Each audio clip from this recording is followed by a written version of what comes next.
Hi all and welcome to 2021. I hope you had a great Christmas and New Year. It's going to be 40 degrees up here today in York, which is a couple of hours inland from the coast. So I'm going to head down to the Swan River. It runs actually from York. It's called the Avon River up here. It runs right down through the centre of Perth out to the coast of Fremantle.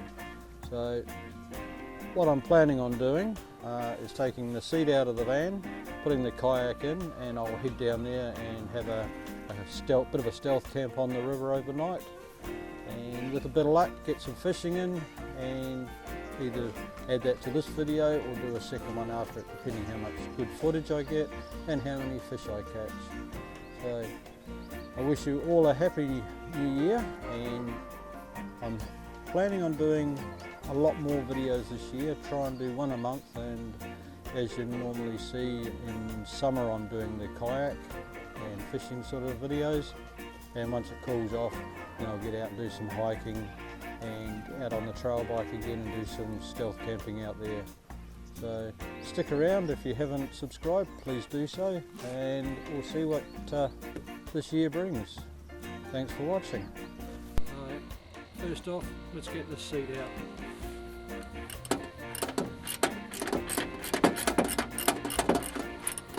Only 4 bolts to take out, and just disconnect the seat belt. Doesn't take me that long, I've got it set up.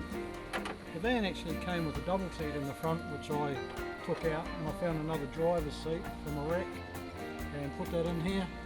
So you've got the 2 single seats. You can put the kayak in up the middle, but it gives me a little bit more room when I'm out on my own.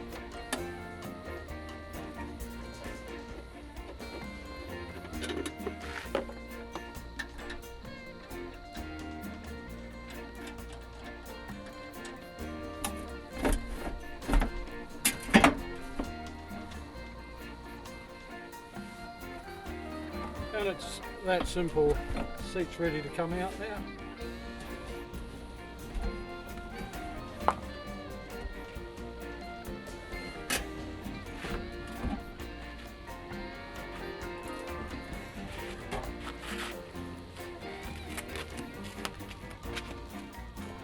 So with the seat out, gives me a ton of room, and slide the kayak right up through the back, and the nose comes to about here, so I've still got room to get in and out on the side as well. Well, the kayak's just about loaded and we'll be heading off. Quick and easy job to get it in down this slow. I hate trying to lift it up on the roof of the ute. Just getting too heavy and getting a little bit past it. With all the gear on it, you're looking at around 50 kilos. And here I am at Bigton. Step 1 was setting up the camper. That's opening the doors. Step 2 is having a cold one. Have a little play around with the control for the gimbal. A lot of people down here. It's a beautiful day. About 10 degrees, or feels 10 degrees cooler than being up in York. Did a bit of time-lapse photography while I was here. It's a great view just to sit and watch the world go by. I made the mistake of not checking my lens cap on the camera, so a lot of the footage I did of the kayak actually out in the water I didn't use, because as you'll see on a little bit I did use it. Got quite smudged and there was a mark on there, so it really wasn't worth putting on the film. But normally it's a great little spot. I'm just lowering a underwater camera unit that I've made for myself with my GoPro, and I can actually add burley to it later on. This is its maiden voyage or maiden sinking, and I wanted to see how it worked. I'll be, as I say, utilising it a lot more. The footage I was really pleased with. It gave me an idea of what was down there or what wasn't down there, and I've slowed the video down to about half the normal speed just to make it a little bit clearer, because it did bounce around a little bit on the bottom but I think once I get out into the ocean and some clearer water, it'll get some great images back from it. But I will, as I say, do a video on it, and it only cost me, well, less than 20 bucks to make a cone down there. I don't know if the boaties can see that when they're going past. A lot of empty shells down there as well, so something's been opening those up.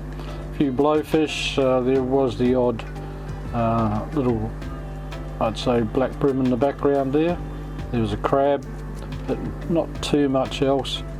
So fairly barren, no wonder I wasn't catching anything. But again, very interesting just to see what is down on the ocean bed or the river bed. I thought there would be more weed or something down there. Blue manna crab all by himself, or herself. And quite green in the background there once you got into the heavier water, another blowy. And I think the water had been stirred up, it had been fairly windy, and with all the boat traffic around as well.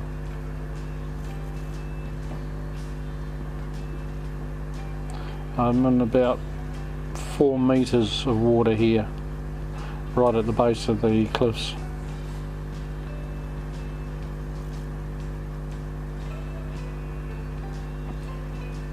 But pleased with how it turned out. Another blowing. Destroy the plastic lures that I use. And a quick sunset.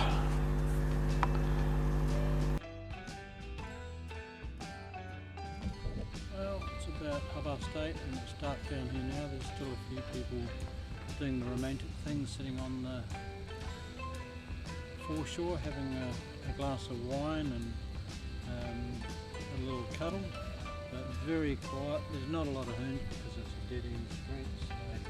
So there's a guy out in the water scuba diving. This is my first go doing a bit of night recording, so it'll be interesting to see how it goes. I'm going to do a bit of a walk around in the area with the light on, and hopefully this turns out alright. No, I'll probably cut it, you won't even see it because I'll cut it out. Beautiful, peaceful evening. Let's have a bit of a walk around. So, walking down, there's water's edge. Being the GoPro, they don't like the dark, and I don't know how much it's going to show. If I turn around, there's the van parked overnight. Big flash house behind me. Nobody seems to be taking any notice of me. And we'll just do a bit of a walk down to the water's edge. The wind's died right down now.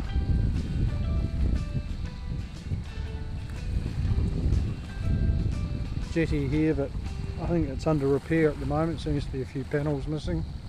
The kids have been jumping off it all day. Looks like the tide's coming in, it's almost underwater. Very peaceful, looking back towards the city lights there. You can see it in the distance, hopefully. And sun's gone down. I've done a bit of a time lapse and I'll see how that turns out as well. So it's been a very relaxing day. Been out on the water, didn't catch anything, got a couple of bites, but it was a wee bit windy when I first got here. So just turn the camera around and we'll see how this works. As I say, you'll have to excuse it because it's the first time I've done it this way. A bit of a chair here, so we'll sit here. So sometimes you just got to get out and do it. Hopefully I can do a lot more of it before I drop dead.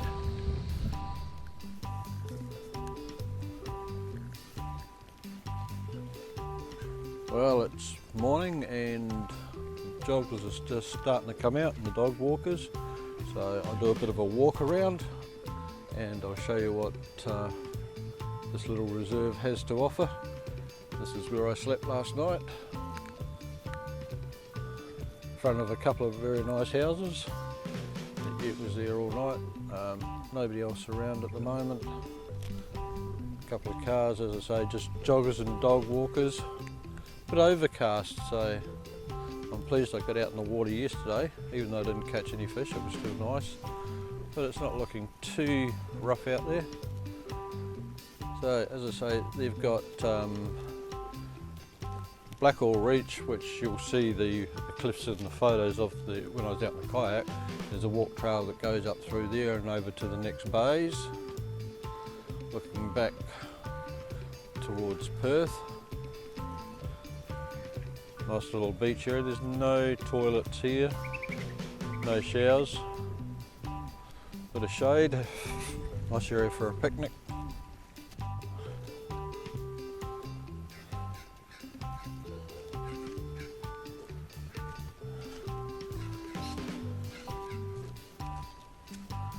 If we walk up here, there's a boat up here that was quite interesting. It arrived last night. Drove up onto the bank.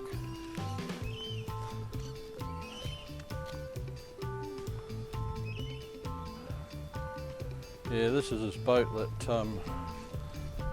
come up out of the water, wheels popped out, folds in and out. Quite an interesting concept. I bet that's a few dollars worth.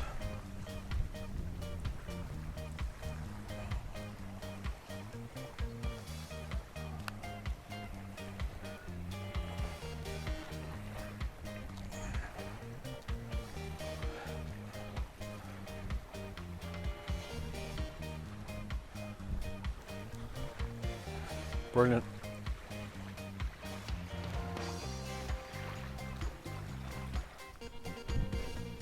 Now, time for a coffee. This is a knockoff of jet boil, fire maple, and it's absolutely brilliant. Cost me half the price on eBay. And quick and easy coffees. Make in about 2 minutes. It boils enough. That's a great little thing without getting out all the camping gear and looking like I am camping. Something small and simple like that really works. The joggers and the walkers are really out now, and a couple of boats starting to show up. So I'm not sure if I'll get out in the water or not, but one thing I do while I'm set up like this in the mornings and getting breakfast on is pull the kayak out. So I've got that sticking out the back of the boat, out the back of the van, and it looks like I've just arrived and getting ready to go out on the water. Having the camera set up also quite often is good. People think you're there filming sunsets and sunrises. I have a small telescope that I set up sometimes, and that really has people, especially at night, if you're sitting out there just before you go to bed, they think you're out there doing a bit of stargazing.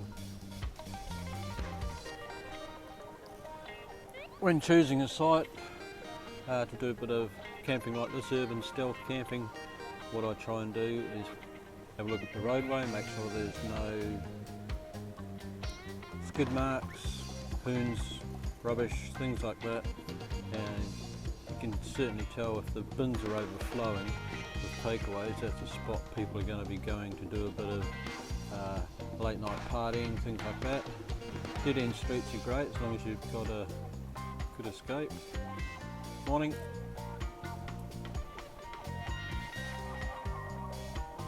And generally not getting all your gear out. Walkers.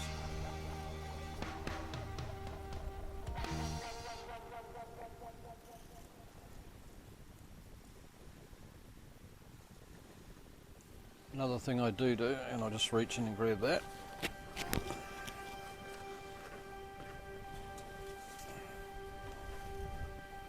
It's up on the front dash. I've got a fluoro, it's an area warden badge thing on it. Throw that up on the dash, and also a hard hat. Not the typical thing that you would see in somebody that's camping overnight, so quite possibly a commercial vehicle. Some people put magnetic stickers on the side. One thing to remember is don't do anything that looks like it's worth breaking into, electrical equipment, something like that. better off having a sign that says, you know, you pick up dog poo or car wash supplies or something like that.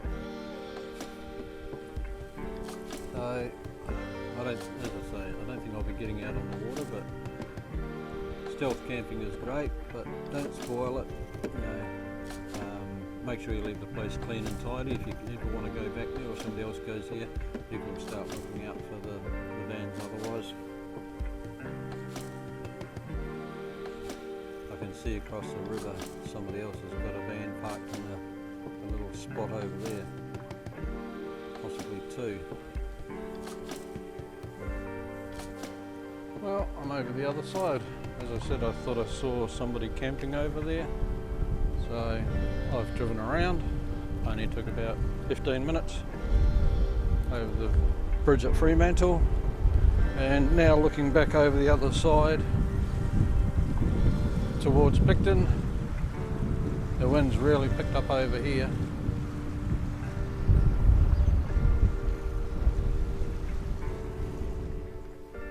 So that's the end of another one,